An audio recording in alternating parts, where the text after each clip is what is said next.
Hello，大家好，我是兜兜。在很久很久以前，斗气大陆上实力最强横的八股势力是存在了无数年的远古八族。这八族分别是萧族、古族、魂族、炎族、药族、石族、灵族以及雷族。远古八族都曾拥有过斗帝血脉，天赋简直是恐怖如斯，强者如云。但随着时间的流逝，如今各族的超级强者最高也只是9星斗圣巅峰。自从斗气大陆最后一位斗帝驼舍古帝神秘消失后，再也没有人能够晋升斗帝。驼舍古帝留下了一座存在于虚无空间的斗帝洞府，据传洞府中有可以突破到斗帝境界的宝物，而开启洞府的钥匙是一个碎成8块的驼舍古地狱。远古八族各持有1块，只要能够集齐，就可以打开斗帝遗迹。为了驼舍古地狱，远古八族多年来争斗不休。这八族中，魂殿的气焰最嚣张，而血脉之力衰竭的最严重的萧族变成了他们的首要目标。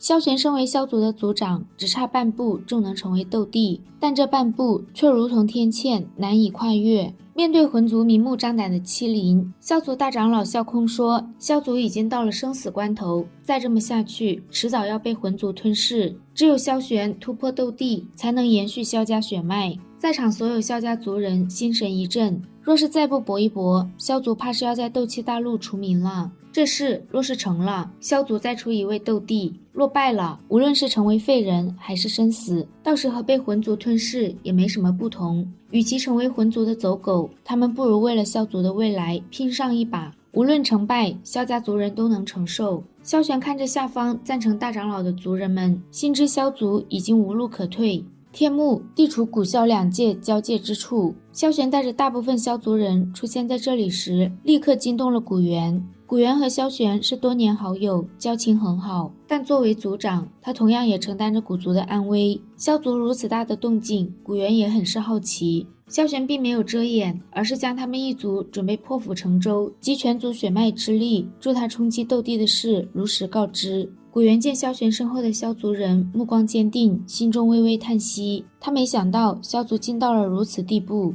萧玄选择在天幕冲击斗帝，是因为这里有远古时期残留的元气阵法，激发阵法可以极大的增加晋升仪式的成功率。古元点点头，天幕实际是萧族和古族共享。萧玄虽然对他有恩，但涉及天幕，只怕古族中会有人有意见。古元让萧玄将驼舍古地狱交给古族，他可以代表古族允许萧族在天幕行事。萧玄答应了古元的要求，但必须要在晋升仪式之后再将驼舍古地狱赠予古族。届时他若冲击斗帝成功，驼舍古地狱对萧族已无作用；若失败，古域也将成为覆灭萧族的火影子。古元预祝萧玄成功晋升斗帝，至于驼舍古地狱，日后他会派人去取。萧玄郑重地对古元说，若他晋级失败，希望日后古元能带他照顾萧族族人1、2。而后两人互道了一声珍重，萧玄便带着族人前去天幕深处寻找元气阵法，开始筹备晋升仪式。这天，一个30岁左右如书生般儒雅的男子出现，这人正是大名鼎鼎的魂族族长魂天帝。他身后的漩涡中又走出无数道黑色身影。萧玄冷着脸问他来这里做什么。魂天帝笑着说，自己是来观看萧族族长晋升斗帝，顺便向他求取驼舍古地狱。被萧玄拒绝后，魂天帝也不生气。他问萧玄可知道为何这么多年斗气大陆无人晋升斗帝。见萧玄不理他，魂天帝接着说，斗气大陆缺少元气，而元气就是晋升斗帝的关键，就算萧族集合血脉之力拼死一搏也没用。难不成萧玄要让整个萧族给他陪葬？萧玄冷笑一声，他当然知道元气的秘密，但萧族早没有了退路，放手一搏便是。魂天帝一脸痛心疾首地说，他死脑筋，只要他交出驼舍古地狱，等他集齐8块，打开斗帝遗迹，届时里面的本源地气和地品除丹就能助他们晋升斗帝。萧玄丝毫不掩饰自己对魂族和魂天帝的厌恶，他让魂天帝不必东拉西扯，想阻止他晋级就摆明了来。魂天帝笑眯眯地说，这世上9星斗圣最强的仅剩他们5人，而萧玄又是他们5人中天赋最高最有希望晋级斗帝的。今天他魂族便要将萧族灭了，斗帝只可能是他魂天帝。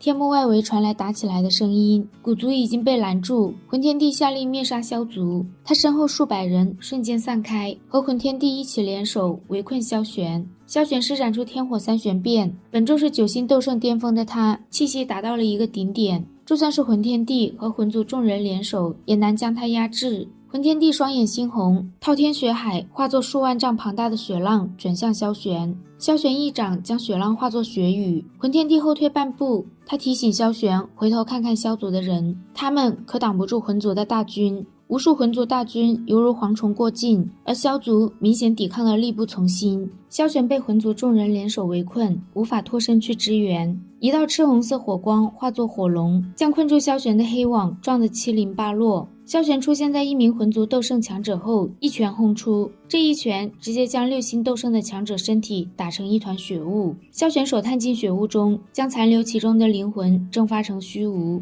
突然，他身后空间一阵波动，一根黑毛狠狠刺向他的后脑勺。黑毛被弹射开后，萧玄讥讽魂天帝，他们魂族只会干些蝇营狗苟之事。魂天帝从来不以此为耻，在他看来，胜者为王，败者寇。萧玄冷笑一声，一股无法形容的灵魂波动将魂天帝攻向他的锁链击碎，而后他脚步一跨，出现在魂族一名7星斗圣强者身前。萧玄一指点出，那名强者的灵魂彻底化为虚无，一连击杀2名魂族顶尖强者，这等实力让魂天帝等人都有些心惊。而萧玄也迅力突围，来到了萧族族人这边。萧玄双手握拳，滔天的火焰席卷魂族大军，2次大范围的攻击，再加上之前和魂天帝等人的纠缠，萧玄的身体已经开始透支。大长老飞快靠近萧玄，他们必须要快点开启晋升仪式，再拖下去就要灭族了。萧玄想先带他们走，晋升之事之后再说，但这次萧族元气大伤，大长老并不希望再拖下去。萧玄抬头，他看到深陷魂族大军中那一张张熟悉的脸，那些他熟悉的萧族族人，死的死，伤的伤。萧玄闭上眼，泪水滚落，眼睁睁看着族人死去，他却无能为力。族长，举行晋升仪式吧，无论成败，为了萧族的未来，我们心甘情愿。族长，不要管我们，为了萧族的未来，晋升斗帝吧。听到那些与魂族人厮杀的族人呐喊，萧玄心中又痛又恨，痛族人之死，恨自己之弱。若他是斗帝，又怎么会保护不了族人？龙吟和凤鸣声响起，火凤和火龙盘旋在萧玄周身，集萧族血脉之力的晋升秘法开启，每一个萧族族人的身体内都亮起一道金色族纹，所有族纹汇聚在一起，照亮了整片天空。血脉之力被抽取后，萧族族人的实力境界疯狂跌落，有的甚至无法承受这种抽取，直接爆体而亡。萧玄仰天长啸，一股巨大的吸力从他体内传出，无数金色族纹涌向萧玄。被金芒淹没的萧玄犹如一轮烈日，炽热又耀眼。眼看萧玄要融合萧族血脉之力和天幕中残存的元气，魂天帝终于坐不住了，他率先冲向萧玄，此时正是他出手的最佳时机。但数十根黑岩锁链在萧玄身前瞬间断裂，一身淡青色长袍的萧玄出现，他的气息举手投足之间便可毁天灭地。魂天帝双眼猩红，斗帝，怎么可能？怎么可能？他的脸瞬间狰狞，一个异常疯狂的想法在魂天帝脑海中出现，生根发芽。无数萧族族人忍不住欢呼：斗帝，萧族振兴有望了。萧玄心中长叹一声，他终究还是失败了。他带着歉意的目光落在萧族族人身上，他目前是伪斗帝境界，而且极其不稳定。萧玄打开了一条空间通道，将残存的萧族族人送入其中。在空间通道关闭前，萧玄给大长老传音，带着驼舍古地狱走。大长老瞬间明白，他让萧玄放心，萧族是斗帝血脉，不会就此淹没的。萧玄说自己会在天幕中等待萧族后人到来，无论多少年。为了防止被魂族追查到踪迹，这条空间通道是随机传送的。大长老等人踏出空间通道，出现在斗气大陆西北的加玛帝国，而后他们在乌坦城定居了下来，自称萧家。萧玄将萧族族人送走后，就感觉体内的能量不可控，今天即便他晋升失败，也要让魂族给他战死的族人陪葬。看着若有所思的魂天帝，萧玄哈哈大笑：魂天帝，你是不是也有了集血脉之力晋升斗帝的想法？魂天帝丝毫不掩饰自己疯狂的想法，只要能够晋升斗帝，用什么方法并不重要。甚好，不过今日就看你有没有命活着出去了。萧玄大笑，而后连喊3个爆。紫色火焰、赤色火焰以及黑白混色火焰将无数魂族大军以及魂天帝围在爆炸的最中心。在3种异火同时自爆的情况下，萧玄也选择了自爆。他现在伪斗帝的状态极其不稳定，无法掌控体内的能量。魂族大军瞬间被炸成血雾，魂天帝气急败坏地大骂萧玄是个疯子，他不断抓着周边的族人挡在自己身前，仓皇逃跑。大爆炸过后，天幕演化成了一处绝境，直到多年后，古界扩张，吸纳了天幕和大半的霄界地狱，并将天幕变成了远古8族的历练圣地。也是天幕一战导致魂族惨败，魂天帝养伤千年，而萧玄肉身淹没，唯有残魂存于天幕。他凭着对族人的思念和责任，一直等在此处。多年后，一个叫萧炎的侥幸哥诞生于加玛帝国。好啦，今天的视频到这里就结束啦。大家有什么想看的，可以下方评论区留言告诉兜兜。我们下期再见，拜拜。